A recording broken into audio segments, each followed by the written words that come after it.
What is up, everyone? So today I have a review for you on the media mod. What we're going to end up doing is comparing the media mod versus the mic adapter first off, and see whether or not it's even worth purchasing the media mod.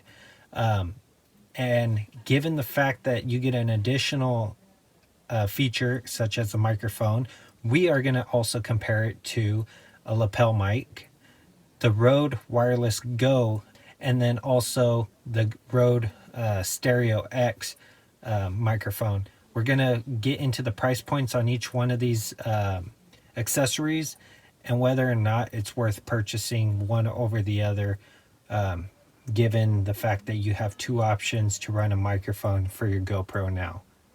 So let's get into this review and see what it's all about. Okay, so the GoPro comes with this buckle here, okay? The original GoPros, such as the Hero 7 and before, comes with this buckle. The difference is where the nut is on the buckle itself. So the new one has the buckle on the left. The old generation has it on the right, okay? Now, given that, GoPro had to go back to the original buckle design. When you get the media mod, you get one of these thumb screws and this buckle setup. It's a little bit taller than the original, the 8, okay? And there's no reason for that. So the reason why there's no reason for that is because these tabs here are at a fixed height, okay? So no matter how long this isn't going to change where those tabs are located. So it gets stuck up in there, right? All right. So that's crap. I don't know why they even would do something like that. Like, it just doesn't make sense. But the reason for the reason for them going from this design as a new design back to the old design is because they were forced to put this thumb screw on the left side again. The new design made them put it on the right because they thought they would change something and have something different, but the media mod forces them to put it back on the left hand side. And the reason for that is because the door here will hit the thumb screw if not. So they had to make a swell here so that way you could get the thumb screw in there and it won't hit the media mod. Like, look at that clearance. It's just like poorly designed. Like, they designed the GoPro and then they designed the media mod after, and that was a horrible decision on their part. What ends up happening is it seems like they designed the GoPro first and released it with their stupid little conversion, and then they realized, hey, we'll do the media mod. And then they created a media mod upon release of the GoPro and announced that that was going to get released, but did not realize their constraints in which they already had designed the GoPro to. So then they had to make some adjustments and go from there. So when you buy the media mod and you hook up your... I decided to use the old buckle because I like the smaller look to it, because it's not going to help you to put the big one in anyway. Is when you decide, hey, I want to swap out my battery, what you got to do is pop this down. Okay, it's spring loaded, and then open it up, and I can't take out my GoPro, so what I have to do is unscrew this anyway. Got to take this off, got to collapse these tabs in order for me to even get this damn thing out. Horrible design, given the fact that you just spent $80 on this and $400 on this. Just horrible design. Okay, so the media mods features, okay? So what this has is you have a front mic, a side mic, a rear mic, you have a HDMI mini port, USB port, and an auxiliary port.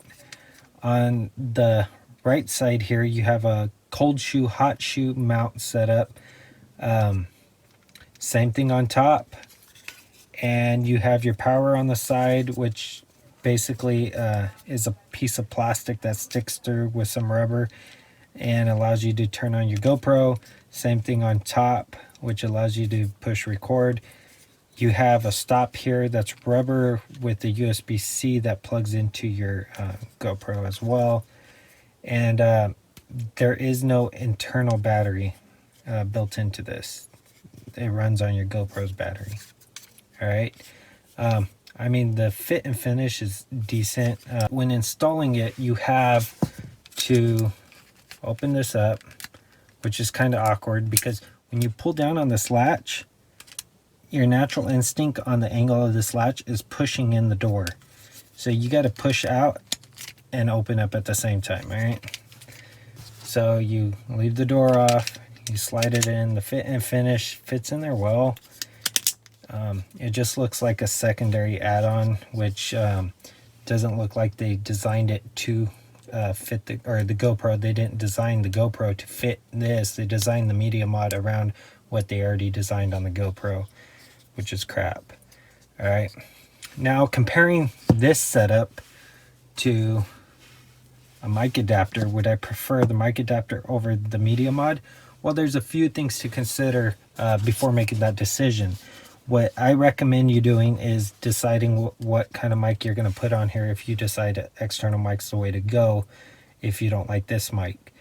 All right, if you put something big like this on and slide it on, well, now it's going to block your view of your camera itself.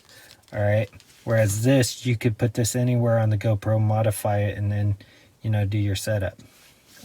So keep that in mind before purchasing either one of these. But which one do I prefer? I prefer the media mod for sure. They did like a military parkerized finish on these cold shoe, hot shoe mount stuff right here. And basically a cold shoe is this setup here, which has no power attached to it. A hot shoe would have power to make the stuff wireless, but it's the same fit as far as the mounting surface is concerned. But you can mount stuff to it, so it's pretty good. $50 for this mic adapter, $80 for this. So that's a $30 increase to get a cage. So if you were to buy this and a cage, it would be the same price as this. But in this case, you get a built-in microphone, which is omnidirectional and also directional at the same time. So consider that as an addition. All right. So yeah, I prefer the media mod over this stupid little dongle anyway. But that's just me. We had to live with this so long. But the fact of the matter is, you get the cage, you get an option to put a mic to it, and you get an external mic already built in. All right, so when turning this on, what you're greeted with is it turns on, it says it's connecting. Okay.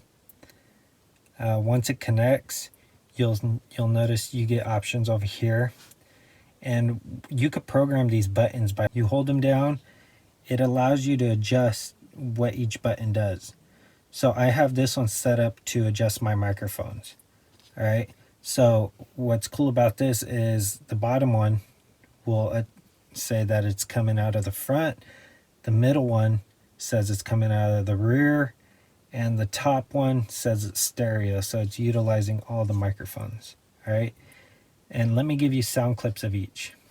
Okay, so as you can see, once you remove the media adapter, this no longer works. All right. So now this is the GoPro as is with no microphone attached to it. All right, this is what it sounds like when I'm using the front microphone here, and this is me turning it around, and then the bottom, the side, and then the top. So that's what it sounds like without the cage attached to it. All right, so what I'm going to end up doing. Okay, so what I'm going to end up doing is recording from the front. So this is the microphone straight from the front at about a foot away. Okay, and this is how it sounds.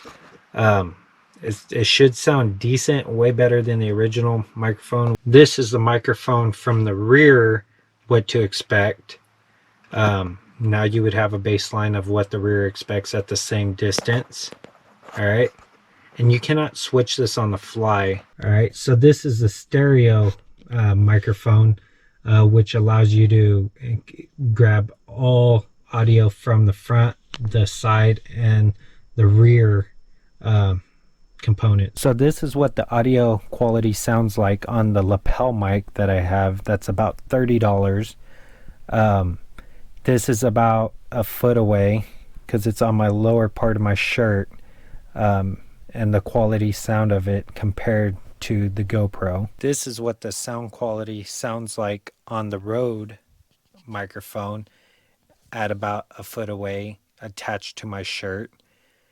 This is about a $200 microphone setup that's wirelessly transmitting to the GoPro as we speak.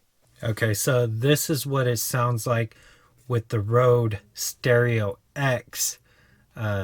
This one's about a $700 microphone at about a foot away, and this could withstand a jet engine at about 100 feet away without distorting. So this is going to complete today's video. It's kind of a little rant and rave of, the issues I have with GoPro as of now, and the awareness that I want you guys to be aware of. So that way, if you're deciding to invest this type of money into a system, that you're aware of their flaws and the fact that the ergonomics are not well thought out, and whether or not it's going to even work for you and your workflow. I hope some of these sound clips are decent enough to kind of compare the two. I haven't looked back at them, so I don't know as of now. So keep that in mind. This was just kind of a quick shoot because I just barely got the media mod not too long ago. So I wanted to upload this video so everyone's aware before they spend their hard-earned cash on its flaws. So that's going to complete today's video. If you have any questions, leave them in the comments below. If you like this video, give it a thumbs up.